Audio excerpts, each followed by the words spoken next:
मसीही वही बनता है जो वो डिक्लेयर करता है।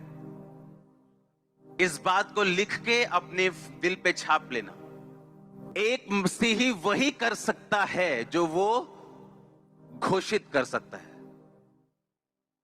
आप कल वहीं जा सकते हैं जो आप घोषित कर सकते हैं। अब ध्यान से सुनना, मैंने क्यों कहा आपको सेवा करनी जरूरी, क्योंकि इस घोषणा को करने से पहले अगर आपका बेस राइट नहीं है तो मेरा ये वचन सुनाने का कोई भी फायदा मुझे नहीं होता, क्योंकि ये वचन सिर्फ 10% लोगों की लाइफ में काम करता।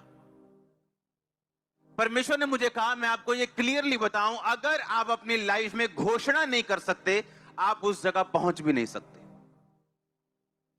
याद रखो, हम आत्मा के अनुसार चलाए जाएंगे, ना कि उन रीति रिवाजों के अनुसार जो हमारे बाप दादाओं से चलती आ रही, या उस समझ के अनुसार जो संसारिक है या जो बुद्धिजीवी लोग बोलते हैं। ऐसा मैंने क्यों कहा, इसका रीजन है, आप अपनी घोषणाओं से ऊपर कभी नहीं जा सकते।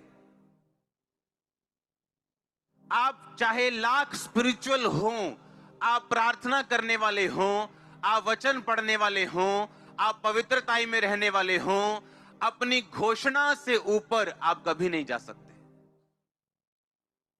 गोलियत ने कहा, आज तुम मुझे क्या कुत्ता समझता है कि लाठी लेके मेरे पास आया? दाऊद, आ इधर, मैं तेरा शरीर चिथड़े चिथड़े कर दूंगा, तेरा खत्म कर दूंगा तुझको। दाऊद ने यह नहीं कहा हां मैं अभी चुप रहूंगा, पहले मैं इसको मार लूं फिर मैं मुंह खोलूंगा। उसने पहले क्या खोला? उसने पहले मुंह खोला और बोला कि यहोवा के नाम में जो यहोवा मुझे शेर और भालू से छुड़ाता आया, आज उसके नाम में मैं बोलता हूं, मैं तेरा ही सिर तेरी तलवार से तेरे धड़ से अलग कर दूंगा। जब उसने घोषणा की, उस काम को करने की सामर्थ्य उसी टाइम दाऊद के अंदर एंटर कर चुकी थी। अब घोषणा करने के बाद उसका शरीर बदल चुका था, डर खत्म हो चुका था, डिवाइन ईश्वरीय स्ट्रेंथ आ चुकी थी, और गोलियत को ऐसे ऐसे मारने की बजाय लिखा वो सामने गया, उसकी ओर भागा और उसको मारा, और उसके माथे पे लगा, एक ही पत्थर में चित हो गया।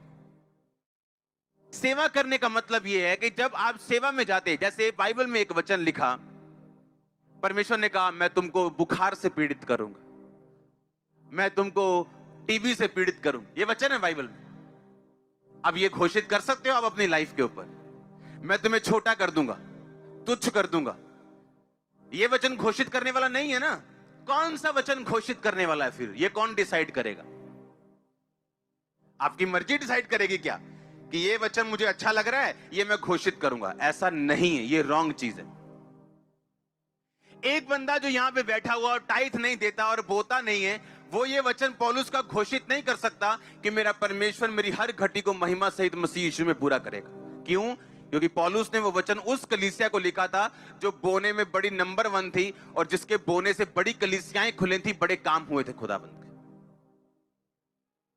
और इसीलिए मैंने कहा, जब आप सेवा में जाओगे तब आप ना तो पैसा अपना रखोगे परमेश्वर से दूर, ना तो शरीर रखोगे, ना तो टाइम रखोगे, ना पाप अपनी लाइफ में रखोगे। जब आप सेवा में चले जाओगे तो बाइबल का हर वो वचन, चाहे वो यशाया में लिखा हो, चाहे नए नियम में लिखा हो, जो परमेश्वर ने पॉजिटिव बोला है, तब आप हकदार बनते हो उस वचन का अंगीकार करने के लिए। अगर एक बंदा व्यभिचार में फंसा हुआ है, वो परमेश्वर की सेवा नहीं कर रहा, वो अपने शरीर की सेवा कर रहा है, वो शैतान की सेवा कर रहा है।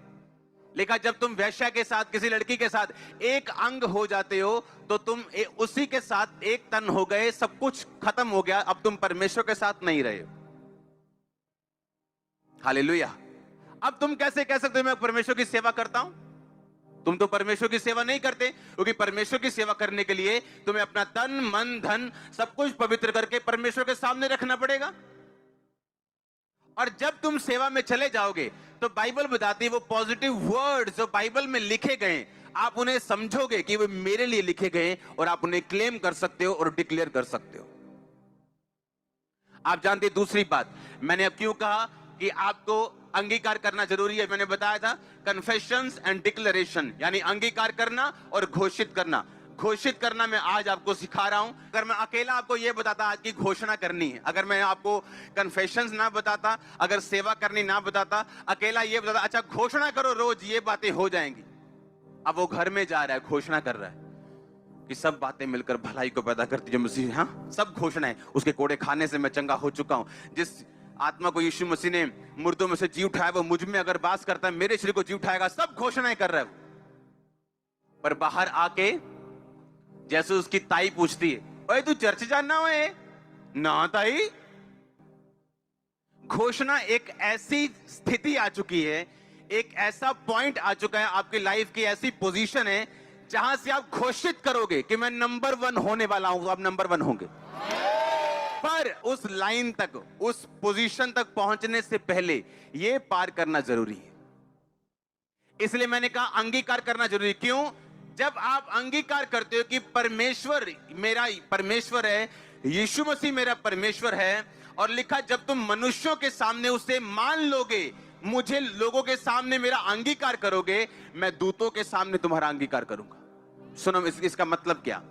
जब एक इंसान परमेश्वर का अंगीकार करता है, मान लो मैं 10 लोगों के साथ अंगीकार करता हूं और यीशु मसीह मेरा परमेश्वर है, मैं चर्च जाता हूं, मैंने बपतिस्मा ले लिया, मैंने पाप छोड़ दिए, यीशु मसीह मेरा परमेश्वर है। अब आप परमेश्वर, आपका सिरदर्द परमेश्वर का सिरदर्द बन गया, आपकी गरीबी उसकी गरीबी बन गई, आपकी परेशानी, आपका ट्रबल, दिल की बेचैनी, आपका डिप्रेशन अब परमेश्वर का हो चुका। अब परमेश्वर को मालूम है, ये घोषित कर चुका शरेआम कि मैं इसका परमेश्वर हूं। जब आप घोषित कर चुके शरेआम, क्योंकि वो घोषणा अधूरी है जो आप बंद कमरों में करोगे और शरेआम परमेश्वर का इकरार नहीं करोगे, वो घोषणा नहीं, क्योंकि वो घोषणा आपकी ब्लॉक हो जाएगी जब दूत ये देखेगा कि बिना अंगीकार के घोषणा की गई किसी काम की नहीं। और जब बाहर अंगीकार होगा, आपके बॉस को आप बताएंगे मैं यीशु मसीह को मानता हूं। बहन जी कितने चल रहे हैं? आप बता के आएंगे चर्च जा रहे हैं। अंगीकार जब मैं करता हूं या आप करते हैं, होता क्या है? हेवन आपकी रिस्पॉन्सिबिलिटी उठाते हैं, आप स्वर्ग की जिम्मेदारी बन जाते हैं।